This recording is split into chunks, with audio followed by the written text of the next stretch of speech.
கட்டா குஸ்தி வந்து ரொம்ப நல்ல படம். நம்ம விஷ்ணு விஷாலுக்கு வந்து ரொ கொஞ்ச நாளா வந்து படங்கள வந்து ஊத்தி போன மாரி இருக்குது. பட் இந்த படம் வந்து கண்டிப்பா நல்லாருக்கும். நீங்க ஃபர்ஸ்ட் பார்ட்ட பார்த்துட்டு வந்து இந்த பார்ட்ட பார்த்தீங்கன்னா, அதுக்கு ஃபர்ஸ்ட் பார்ட் நல்லா இருக்குதுன்னு சொல்லுவீங்க. பட் ஆனா செகண்ட் பார்ட்ல கொஞ்சம் ஃபர்ஸ்ட் பார்ட்டையும், செகண்ட் பார்ட்டையும் கனெக்ட் பண்ணி ஒரு மாரி வச்சிருக்காங்க. அதுக்கப்புறமேட்டு அந்த குழந்தைங்கள எப்படி வளர்த்தணும் வீட்ல, நம்ம வந்து அசால்ட்டா விடக்கூடாது. நம்ம ஜாலியா விட்டோம்னா, குழந்தைங்க இந்த வயசுலேருந்தே அப்புறம் பெருசானா வந்து தற்காத்துக்கு தெரியாதா? அந்த மாரிலாம் சொல்றாங்க. பட் அது நல்லா சொல்லியிருக்காங்க. அந்த குழந்தை தான் எனக்கு ரொம்ப புடிச்ச ஆக்டிங். ஏன்னா அந்த குழந்தை இல்ல நான் இப்பதான் 2வது தடவ பார்த்துருக்கிறேன். 2வது தடவ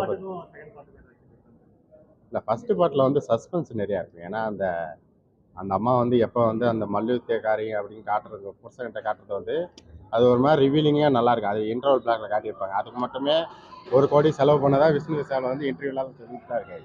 பட் ஆனால் செகண்ட் பார்ட்ல ஒரு மாதிரி அந்த அந்த குழந்தைய மையமாக வச்சு தான் எல்லாமே பண்ணுறாங்க. ஐ மீன் இந்த ஜாரான்னு அந்த குழந்தை இல்லைன்னா ஒரு மாதிரி நமக்கு போர் அடிக்கிற மாதிரி தான் இருக்கும். அப்புறம் கிளைமேக்ஸில் வந்து எத்தனை குழந்தை வருதுன்னு நீங்கள் படத்தை பார்த்து தெரிஞ்சுக்கோங்க.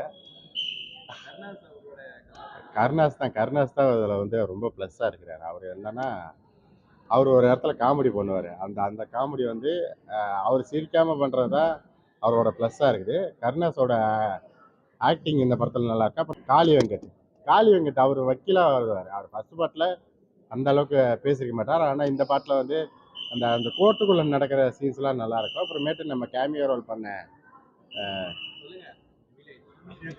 ரம்யா கிருஷ்ணன் ரம்யா கிருஷ்ணன் அவங்க வந்து சூப்பராக நடிச்சிருக்காங்க. அந்த மாதிரி ஒரு வக்கீல் இருந்துச்சுன்னா ஐ மீன் ஜட்ஜுன்னு தானே டைவர்ஸ் அதிகமாக நடக்காது, நடக்கவும் கூடாது. அதுதான் நான் எதிர்பார்த்தேன். டீச்சர் வந்து கிளாமர் ரோலுக்கு மட்டும் தான் யூஸ் பண்ணிக்கிறாங்க. நம்ம யூஸ் பண்ணியிருக்காங்க அவ்வளோதான். அவங்க ஆனால் நல்லா நடிச்சிருக்காங்க. ஏன்னா அவங்க மலையாள ஆக்டர். அவங்க வந்து நிறையா படத்தில் அவங்களது பார்த்துருக்கேன். பட் ஆனால் இதில் அவங்களுக்கு வந்து ஒரு அந்த டேர்னிங் பாயிண்ட்ல இந்த புருஷன் பொண்டாட்டிக்கு நடுவில் வந்து ஒரு ஆள் வரல பிறக்கும். அந்த மாதிரி ஒரு ஆள். அதுக்கப்புறமேட்டு இதில் வந்து ஒரு ஒண்டர்ஃபுல்லான சாங் இருக்கும். அதை நீங்கள் பார்த்துருப்பீங்க. அந்த ரீமேக் சாங் அந்த கில்லி லாகிங்லாம் இருக்காது. நமக்கு இன்ட்ரெஸ்டிங்காக தான் இருக்குது. அதான் விஜய் ரெஃபரன்ஸ் அந்த கில்லி சாங் 2 தடவை வரும். ஃபர்ஸ்ட் ஒரு தடவை வந்து அந்த ஸ்டேஜில் ஆடுற மாதிரி, 2வது ஒரு தடவை வந்து ஒரு பீக் லெவலில் கொண்டு போய் நிறுத்திருப்பாங்க. ஏன்னா அவங்க சோகமாக இருப்பாங்கன்னு பார்த்தா அங்கே ஒரு குத்தாட்டு போட்டுட்டு இருப்பாங்க. அந்த அந்த சீன்ஸ் வந்து ப்ளஸ்ஸாக தான் இருக்குது. பட் ஆனால் அந்த அந்த அந்த சீனை வந்து நிறைய பேர் ஓட்டிட்டுறாங்க. அது பார்க்கறதுக்கு தான் கஷ்டமாக இருக்குது. இப்போ தீர்சா இல்லீகலாக வச்சுக்கிற மாதிரி அப்படின்னு சொல்கிற மாதிரிலாம் சொல்கிறாங்க. பட் அதெல்லாம் தேவையில்லாத விஷயம். இந்த படத்துக்கு வந்து அது எல்லாமே ப்ளஸ்ஸாக தான் இருக்குது. எதுவும் மைனஸாக தெரில. நல்லா பண்ணியிருக்காங்க. எனக்கு தெரிஞ்சு இந்த படங்கள் பார்க்கலாம். ஒரு என்ஜாய் லாஜிக்லாம் பார்க்காம இந்த படத்தை பார்த்தீங்கன்னா கண்டிப்பாக நிறைய பார்க்கலாம்.